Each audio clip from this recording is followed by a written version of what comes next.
अब छोलिया हो या लोबिया, सफेद चने या काले चने, सब कुछ मजेदार बने।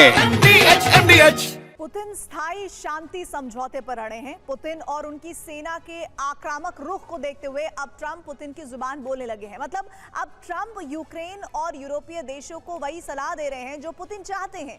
वो सलाह क्या है, अब आपको हम बिग बॉल के जरिए समझाते हैं। सबसे पहली सलाह जो डोनाल्ड ट्रंप दे रहे हैं वो ये कि रूस यूक्रेन युद्ध खत्म करने का सबसे अच्छा तरीका स्थायी शांति समझौता है। ये पहली बात है। और दूसरी बात अब आपको हम दिखाते हैं। उस दूसरी बात में डोनाल्ड ट्रंप कहते हैं कि युद्ध सीज फायर समझौते से नहीं बल्कि स्थायी शांति संधि से ही खत्म होगा। तो सवाल ऐसे में यह तो है कि क्या ज़ेलेंस्की ट्रंप की सलाह मानने वाले हैं? यूक्रेन के पास ऑप्शंस क्या बचे हैं? अब इस बात को भी इस रिपोर्ट के जरिए समझिए।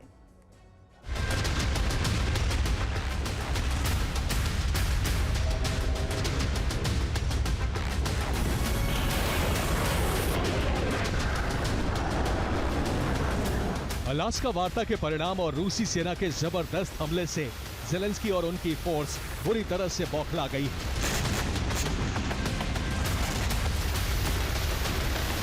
अलास्का में पुतिन की जीत हुई, ज़ेलेंस्की की हार हुई तो भड़की यूक्रेनी सेना ने रूस की धरती पर विस्फोट करना शुरू कर दिया।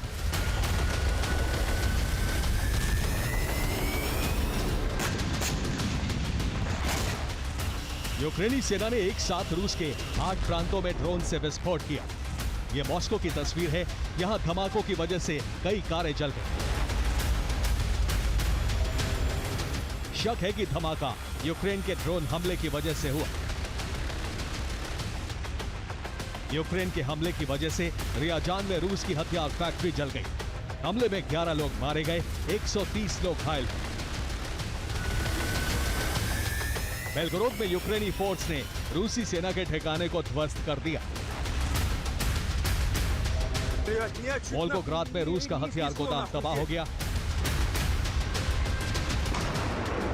यूक्रेन के ड्रोन विस्फोट की वजह से रोस्टोव में कई इमारतें तबाह हो गईं। कोर्स्क में यूक्रेन ने रूस के रडार स्टेशन को जलाकर भस्म कर दिया।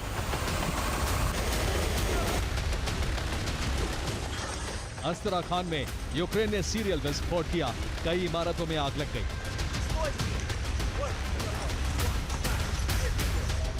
ग्रोजनी में यूक्रेन ने हमला कर रूस के 2 सैन्य वाहन को जला दिया। रूस में यूक्रेन के ये हमले ज़ेलेंस्की की बौखलाहट का परिणाम है, क्योंकि यूक्रेन को पता है कि अब उसके पास सरेंडर के अलावा कोई दूसरा विकल्प नहीं बचा है। अगर ज़ेलेंस्की सरेंडर नहीं करेंगे, अगर स्थायी शांति संधि पर दस्तखत नहीं करेंगे तो रूस को यूक्रेन के बड़े भूभाग पर कब्जा करने का मौका मिल जाएगा। Bureau report, TV9 Bharat.